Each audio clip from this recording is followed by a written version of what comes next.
Good evening. These are the stories making the headlines in the Hot 7 Nightly News. The Prime Minister says preparations for the opening of the horse racing track have hit a snag and a February 2019 race is no longer a possibility. There is an outcry from the Vendors Association following the robbery of one of its own. And the Police Welfare Association confirms it has severed ties with the Trade Union Federation. We have the details of these stories and much more coming up.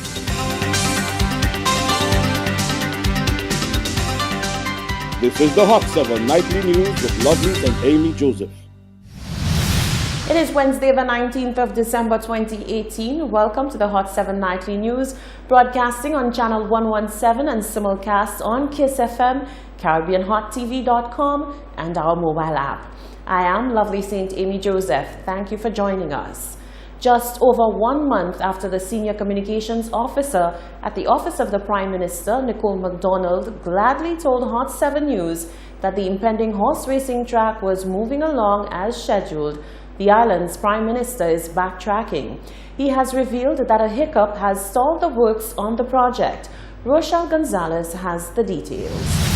On the 15th of November, the Senior Communications Officer of the Office of the Prime Minister, Nicole MacDonald, reported to Hot 7 News that the racetrack in Vieux-Fort, which forms part of the Desert Star Holding project, is going along as scheduled and is right on track for its inaugural race in February next year. However, during a press conference with the local media, the island's Prime Minister Alan Chasney backtracked on MacDonald's word to reveal that all is not running as smoothly as was previously reported and that a snag has thrown the completion date of the track off track.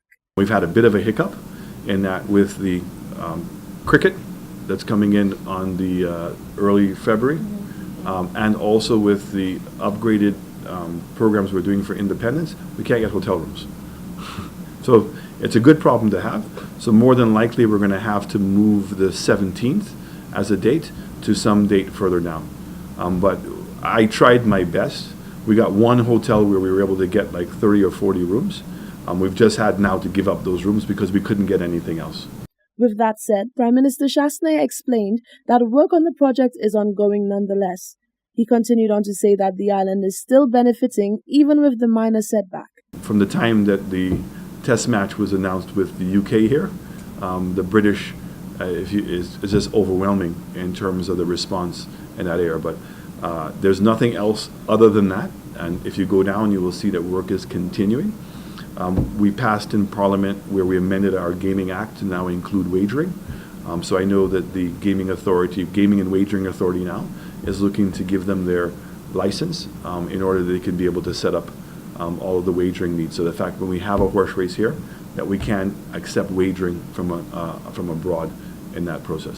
The Prime Minister revealed that he remains excited about the track, and although the international race has been postponed, there is still a possibility that a smaller race might be organized beforehand. Reporting for Hot 7 News, I am Rochelle Gonzalez. President of the Police Welfare Association, Travis Chico, has confirmed that the organization has cut ties with the Trade Union Federation. Chico said that talk of forming a union with the fire service and correctional officers is not set in stone, but it is a possibility. By way of a mandate from the membership of the Police Welfare Association, we have severed ties with the Trade Union Federation, TUF. This was the message coming from the president of the Police Welfare Association, Travis Chico, who confirmed on Wednesday morning that the PWA has severed ties with the Trade Union Federation. Chico revealed that the matter has been a topic of discussion within the PWA and that although there is no love lost between the two agencies, they felt that the time had come to part ways. We must understand that we are at a time and an environment when us as a police force must articulate, negotiate and agitate for what is best for its members. We want to say clearly that we have no issues with the TUF, but however we believe that because of what is happening, that it would be fair for us to make representation to our members by ourselves at this point in time. The PWA president also addressed rumors that the association is considering joining forces with the fire service as well as correctional officers to form their own union. He said whilst this is not set in stone, it is being considered. At some point in time last year, the Police Welfare Association did report that the Protective Services Federation was something that we would have liked to have seen. However, at this point in time, we will create no unrest within the TUF. But however, if our sister and brother associations wish to form the federation where we could look at all the challenges that law enforcement officers face in this country, we would welcome them, and we would at the soonest look to legalize or register the Protective Services Federation. This message was delivered during a press conference at the Chesterfield Police Headquarters. Reporting for Hot 7 News, I am Rochelle Gonzalez.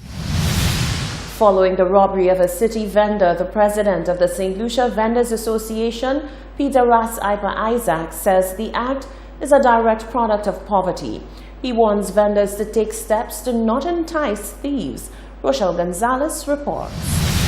The president of the Vendors Association has spoken out about a robbery incident involving a vendor on Monday morning. During the incident, it was reported that 3 males who had earlier stolen a vehicle went on to rob the vendor along Bridge Street. On Wednesday afternoon, Isaac said whilst he is extremely unhappy about the incident, he understands why it has happened to an extent. He said unless the economic status of the country improves, the situation is bound to get worse. The situation in the country right now, I'm telling you, I believe a lot more may happen or will happen because of the economic situation. And I want to make this correlation between crime and poverty and abject poverty and so on. Sometimes some people say there is no statistics to show that. That's not true. It is a fact. A hungry man is an hungry man.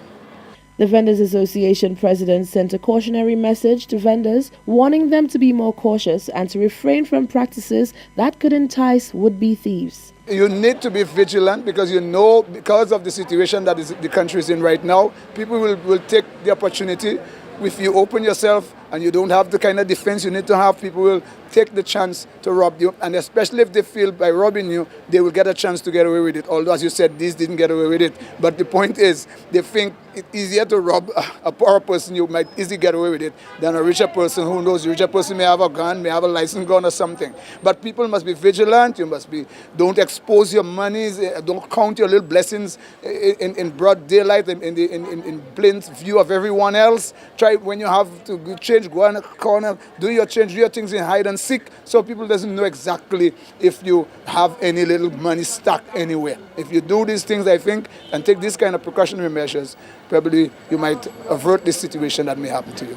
Isaac implored would-be robbers to leave vendors off their target list. He said the disparity in wants and needs between people of yesteryear and today has resulted in a rise in crime and dishonest behavior. Look elsewhere. I mean, don't look on poor persons who are struggling, trying to eke out a daily survival, and them is the people you're preying on. I want them to use your head, use your senses, because in this time I understand what it means. And some things I need to say, I can't even say there, because when people don't have means, they don't have ways, and they don't, unemployment is a part of their life every day, and poor housing and other kind of poor living conditions, these are the kind of results we are going to get. I'm not telling them to target anyone, but as you say, why should they want to target these people? But I'm just saying we have a disparity in the society, and disparity does cause problems, a lot of it.